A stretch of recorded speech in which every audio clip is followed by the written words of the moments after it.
बड़े भाग्य से बड़े पुण्य से मिला गुरु का चातुर्मास। बड़े भाग्य से बड़े पुण्य से मिला गुरु का चातुर्मास। वर्षा योग में धर्म की वर्षा रचेगी एक स्वर्णिम इतिहास। गुरुदेव गुरुदेव गुरुदेव गुरुदेव गुरुदेव गुरुदेव तू ही माता तू ही पिता है, तू ही माता तू ही पिता है, तू ही माता तू ही पिता है, तू ही सच्चा देव। गुरुदेव गुरुदेव गुरुदेव गुरुदेव हे अंतर्यामी जग के स्वामी, हे अंतर्यामी जग के स्वामी, हे अंतर्यामी जग के स्वामी, हे अंतर्यामी जग के स्वामी, तेरा ही सच्चा भेष। गुरुदेव गुरुदेव गुरुदेव गुरुदेव तू ही दिवाकर तू ही सुधाकर, तू ही दिवाकर, तू ही दिवाकर तू ही सुधाकर, तू ही दिवाकर तू ही सुधाकर, तुझ में न राग न द्वेष। गुरुदेव गुरुदेव गुरुदेव गुरुदेव जन जन के प्यारे आँखों के तारे, जन जन के प्यारे आँखों के तारे, ओ जन जन के प्यारे गुरुवर हमारे, जन जन में न कोई भेद। गुरुदेव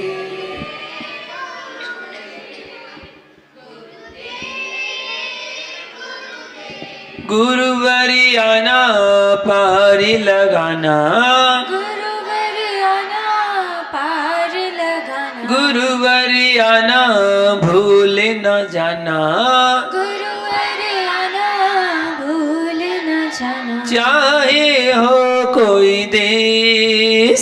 गुरुदेव गुरुदेव गुरुदेव गुरुदेव तू ही सारा तू ही किनारा, तू ही सारा तू ही किनारा, तू ही सारा तू ही किनारा, तू ही सारा तू ही किनारा, तू ही हमारा देव। गुरुदेव गुरुदेव गुरुदेव गुरुदेव तू ही आदि सागर तू ही महावीर कीर्ति, तुम ही आदि सागर तुम ही महावीर कीर्ति, तू ही विमल सागर तू ही सन्मति सागर, तुम ही विमल सागर तुम ही सन्मति सागर, तू ही विराग सागर तू ही विशुद्ध सागर, तुम ही विराग सागर तुम ही विशुद्ध सागर, तेरे ही नाम अनेक। गुरुदेव गुरुदेव गुरुदेव गुरुदेव तुम ही विराग सागर तुम ही विवंचन सागर, तुम ही विराग सागर तुम ही विवंचन सागर, तेरे ही नाम अनेक। गुरुदेव गुरुदेव गुरुदेव गुरुदेव। जय बोले गुरुवर श्री विराट जी महामुनि राज की कीर्ति गुण करेंगे सभी लोग। हे भगवान, आज दिन भर में हमारे द्वारा जाने अनजाने में हमारे मूल गुणों में, हमारे उत्तर गुणों में, हमारे कर्तव्यों में, हमारे व्रतों में जो भी